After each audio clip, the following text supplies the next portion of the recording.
Bonjour chers internautes, juste vous dire que l'invité du jour reçoit aujourd'hui Ibrahima Lo, secrétaire général de l'Union nationale des commerçants et industriels du Sénégal. Monsieur Lo, vous êtes le secrétaire général de l'UNACOIS et on note une pénurie d'oignons sur le marché. Qu'en pensez-vous? Ce qui explique cela,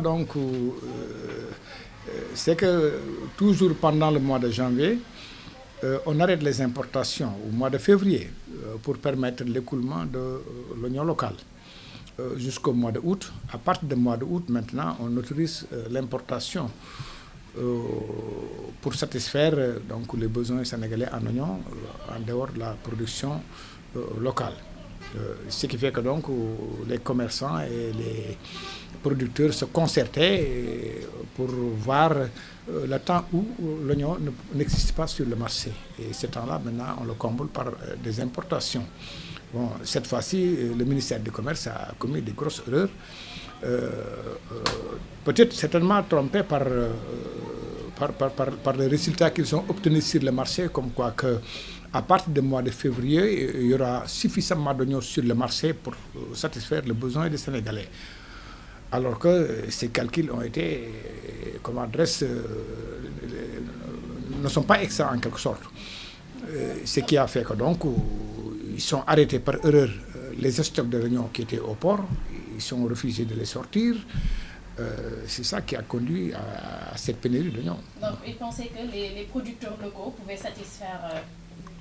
Enfin, c'est que lors d'une réunion, nous avons discuté de tout cela.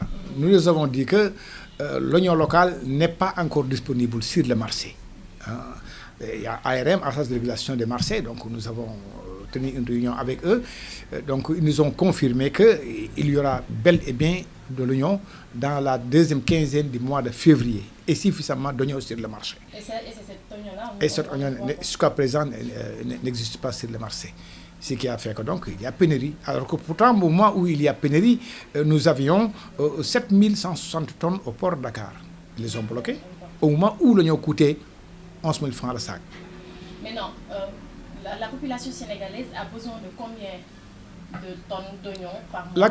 C'est que nous avions 7160 tonnes. Les 7160 tonnes, c'était pour une consommation de 15 jours. Parce que nous consommons 560 tonnes par jour.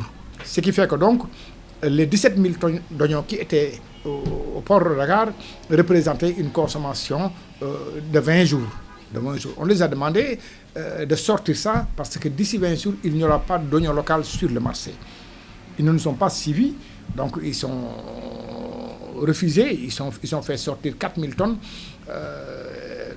Les 4 000 tonnes n'ont pas... Ils ont bloqué le reste. Les 4 000 tonnes n'ont pas suffi pour satisfaire le marché. Ce qui a fait que les prix ont flambé. Tout à l'heure, à vous entendre parler, vous avez dit que le ministre du Commerce avait annoncé qu'au Sénégal, il y avait qu'un champ de... Oui, lors de la réunion, les techniciens du ministre du Commerce nous ont annoncé qu'ils ont fait une tournée nationale. Ils ont fait tous les champs. Ils ont constaté qu'il n'y avait qu'un seul champ qui récoltait de l'oignon. Donc ça, je pense que c'était une preuve palpable pour sortir de l'oignon. Et ça, vraiment, un champ ne peut pas satisfaire? Non, un champ ne peut pas récolter plus de 100 tonnes, 200 tonnes, c'est pas possible. Alors que le Sénégal consomme 500 tonnes par jour. Et au moment où il parlait de ça, il n'y avait que 300 tonnes sur le marché, qui ne peut même pas satisfaire une journée de consommation. Donc c'est ça, le problème. Non, l'erreur vient du ministère du Commerce. Voilà. On ne peut pas dire que les vendeurs d'oignons ont augmenté les prix. C'est que l'oignon, quand l'oignon arrive à Dakar, au port de Dakar, le port vous donne un délai, Maersk vous donne un délai de quelques jours pour sortir l'oignon. On délai 3 jours pour sortir l'oignon. Au-delà des 3 jours, chaque conteneur qui contient 28 tonnes d'oignon paye 140 000 francs par jour. Paye 140 000 francs par jour. Si le conteneur fait 10 jours, il paye 1 400 000. Donc tous ces frais sont maintenant ajoutés sur le prix, ce qui a fait que le prix a flambé. Mais ce n'est pas volontaire, ce n'est pas parce que les commerçants, l'oignon a manqué, ils ont augmenté les prix. Mais c'est lié aux frais de stockage au niveau du port de Dakar. D'accord. Et maintenant, quand comptez-vous décompter la situation? Bon, ils sont demandés à libérer, ils sont autorisés à libérer les 3 000 tonnes qui étaient Au port de Dakar, je veux dire, maintenant, ça ne fait plus 3000 tonnes parce que lorsque les importateurs ont vu que leurs oignons étaient bloqués, il y en a qui ont réexporté leurs oignons dans les pays de la sous-région. Donc maintenant, ce qu'on a libéré hier, ça doit faire 2700 tonnes. Mais les 2700 tonnes ne suffiront pas pour satisfaire le marché. Donc qu'est-ce qu'il faut pour satisfaire? Bon, qu'est-ce qu'il faut pour satisfaire? Est-ce que, compte tenu des problèmes qu'il y a actuellement, parce que le commerçant doit libre de d'importer sa marchandise et de le vendre. Si maintenant l'importateur importe son oignon, arrivé au port de Dakar, on lui dit que maintenant l'oignon ne sort pas.